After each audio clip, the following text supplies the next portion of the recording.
Hey guys, it's Mick here. I'm owner over at Lincoln Select Real Estate Group at Nebraska Realty. And, I wanted to chat with you guys today about something that we are hearing a lot of from clients and people that are, asking questions about what's going on in the real estate industry. And this is the topic of like, is there a crash happening? A lot of consumers out there, not those first time home buyers, but those more serious, people that are buying second, third, fourth times, remember the crash 2008, 2009, and that's got a lot of people nervous with where the economy sits today. And so I wanted to hit three topics or three reasons why the economy and this, what we're seeing today in real estate is nothing like what it was, 10, 15 years ago. And hopefully you can use this when talking to consumers to let them know that it's really never a bad time to buy real estate. So the first thing I wanted to hit on today with you guys is the level of inventory around the country. So in 2008, 2007, 2009, there was a surplus. Millions of homes were sitting on the market vacant for months, waiting for a buyer to come through and snag those up. And today, that's just not the case. We've actually seen 14 consecutive years of new construction homes not meeting the needs of the nation. And so we're seeing a huge deficit in inventory. So that's a huge reason why we're not going to see a market crash like we were before. Because, if things start to turn, that's going to open up for a lot of people to then get into home ownership, which will continue to stimulate the housing market.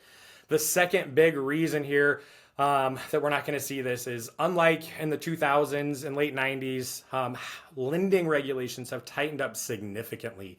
So much so that, you can go out and look at foreclosures and notice that they're just simply, foreclosures are way below where they've been historically. They continue to be low.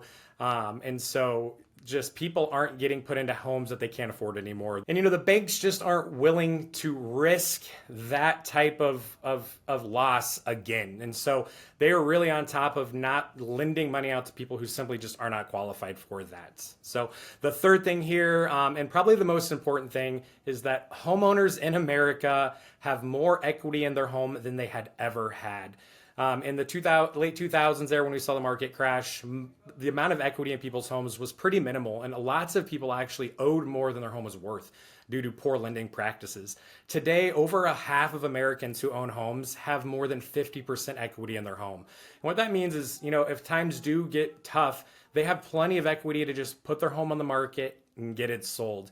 And honestly, that's the correction that we need to maybe see here a little bit due to lack of inventory. So adding some inventory to the market to help continue to keep the market, growing here for us. So all of these things work together to show us that it's simply just not the situation, or the circumstances are not in place for us to see a market crash. So if you guys want to collaborate on this more or chat about it, I would love to connect with you. Reach out to us. These are the conversations we're having, every single day in our office here at Lincoln Select. So reach out, slide into the DMs, hit us on Instagram, whatever works for you. But I hope to talk to you soon. Thanks. Hey, thanks so much for checking out our video and watching till the end. If you're looking for more content about real estate, just simply subscribe over here to the right. And if you want more information on what your home is worth, check out sellyourhomelincoln.com to get an evaluation done, and one of our listing specialists will reach out to you to help you determine that final price. Thanks again.